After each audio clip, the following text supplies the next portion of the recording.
Bonjour à tous et bienvenue sur le plateau de la Tribune Business. J'ai le plaisir d'accueillir aujourd'hui Jérôme Varnier, CEO et fondateur d'InnoVorder, acteur de la transformation digitale dans le secteur de la restauration.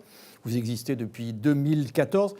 Première question un peu globale, cette transformation, c'est une sorte de vraie révolution dans ce secteur-là. Ça correspondait ou ça correspond toujours à un vrai besoin parce que être restaurateur aujourd'hui, c'est un métier très difficile.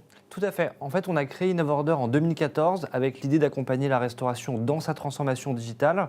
Et depuis 10 ans, cette transformation n'a fait que s'accélérer. La restauration a traversé les périodes de crise, le Covid, l'inflation, les pénuries de personnel. Et aujourd'hui, le digital est un vrai moteur, une vraie solution. Donc ça, c'est une réponse à cet environnement-là qui est quand même compliqué. Exactement. Voilà.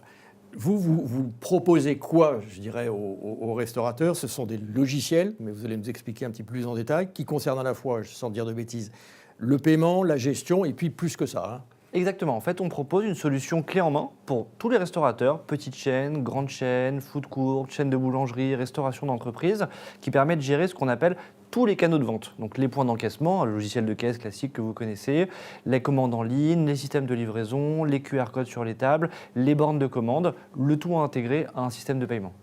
Et alors, quels sont vos clients? Le profil, c'est un peu tout le monde en fait, enfin tout type de restauration. Alors on travaille avec tout type de restauration, mais quand même, on a une spécialité sur les chaînes et les grands comptes. Donc on travaille avec des très belles chaînes de restauration françaises très connues comme Amorino, Begelstein, Bagel Corner, B-Chef, qui sont des chaînes en très forte croissance en France, ainsi que des grands groupes de restauration collective comme Elior, Sodexo, Happy Restauration, pour lesquels on déploie des restaurants d'entreprise, d'université. Et plus récemment, on travaille avec des marchés publics, donc typiquement on équipe des mairies, des ministères. Public et privé. Public et privé, les restaurants universitaires. D'ailleurs, j'ai vu que vous, par exemple, vous scannez des plateaux, des repas pour les étudiants. Vous travaillez avec le Crous, ça c'est un peu nouveau.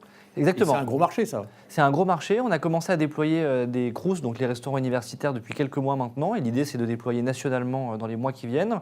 Et on déploie des solutions de commande autonomes, donc une application pour que les étudiants commandent, ou exactement ce que vous dites, des outils qui prennent en photo ce que prennent les étudiants. Et derrière, il y a une intelligence artificielle qui reconnaît et qui permet de fluidifier les flux.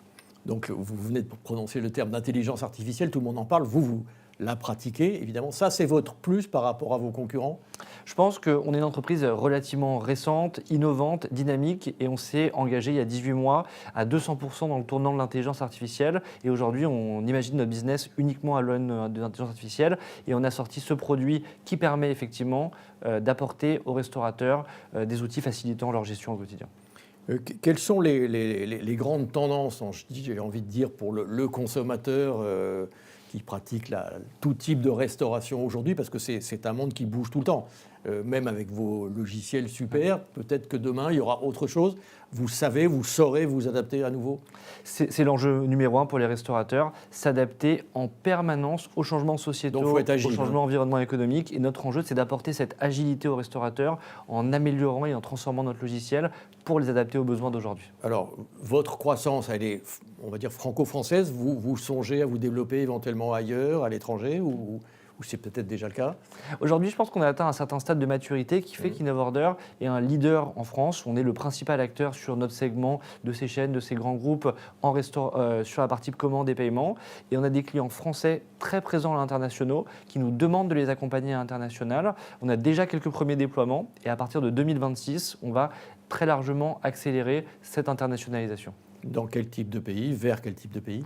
Pour l'instant, principalement en Europe. C'est là où sont principalement nos clients. On a des demandes un petit peu partout, puisqu'on travaille avec des clients mondiaux. Sodexo, par exemple, est dans près de 180 pays, donc on pourra aller n'importe où. Mais on va se concentrer sur l'Europe pour commencer. Le contexte politico-économico, voilà, les premiers mois de Donald Trump, tout ça, est-ce que ça pèse? Est-ce que ça a un impact, j'ai envie de dire, sur la consommation des restaurants? Et est-ce que ça a un impact sur votre activité?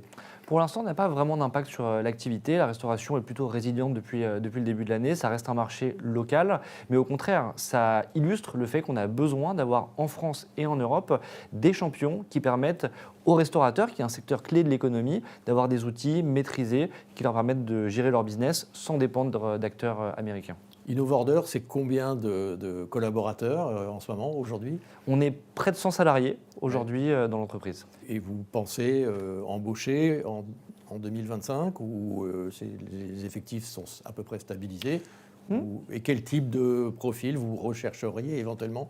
Alors on a quelques postes ouverts, principalement dans l'ingénierie logicielle. On continue à investir massivement dans la R&D pour continuer à améliorer le produit et prendre les transformations. Donc ça, c'est des super informaticiens, calculateurs, Exactement. Mathématiciens. Et vous arrivez à trouver ce genre de profil? On arrive à trouver. On a en France un vivier assez exceptionnel d'ingénieurs. Et évidemment, on arrive à les attirer. Donc d'un côté des ingénieurs et de l'autre des commerciaux pour accélérer et continuer à croître sur les nos commerciaux, marchés. j'imagine qu'ils prospectent d'éventuels Exactement. nouveaux clients. Vos perspectives de croissance, si on regarde d'abord les chiffres 2024 et 2025, question, compte tenu de cet environnement dont on parlait il y a un instant. Ouais. On a un enjeu qui est assez nouveau pour les entreprises du logiciel, c'est d'allier à la fois l'ambition de la forte croissance, on est en phase de conquête de marché, on a une ambition qui est très forte, on vise cette année 30% de croissance et pour l'instant on est au bon niveau attendu, mais le nouvel enjeu c'est d'allier une très forte croissance et également une rentabilité pour ne pas dépendre des investisseurs et autofinancer cette croissance, autofinancer les lourds investissements en recherche et développement. Et cette rentabilité, c'est quelque chose qu'on a atteint il y a presque 18 mois maintenant. Donc ça veut dire qu'a priori, pas de nouvelles levées de fonds, par exemple? C'est un peu ça que vous nous dites? On est aujourd'hui autofinancé et le but, c'est d'être capable de financer nous-mêmes sans dépendre de levées de fonds extérieures. Jérôme Varnier, juste pour terminer, un objectif qui vous tient vraiment à cœur pour cette année 2025, ce serait quoi? Quelle serait votre réponse? C'est accompagner toujours plus de restaurateurs dans cette transformation digitale. Ils vivent un moment qui est difficile. L'objectif, c'est d'arriver à les accompagner, à accroître le chiffre d'affaires et à sauvegarder leurs marges qui sont mises en danger en ce moment par le contexte de marché. Merci beaucoup Jérôme Varnier d'être venu nous voir aujourd'hui sur le plateau de la Tribune Business. Je rappelle que vous êtes le CEO et le fondateur d'InnoVorder, acteur de la transformation digitale dans le secteur justement de la restauration. Bonne journée.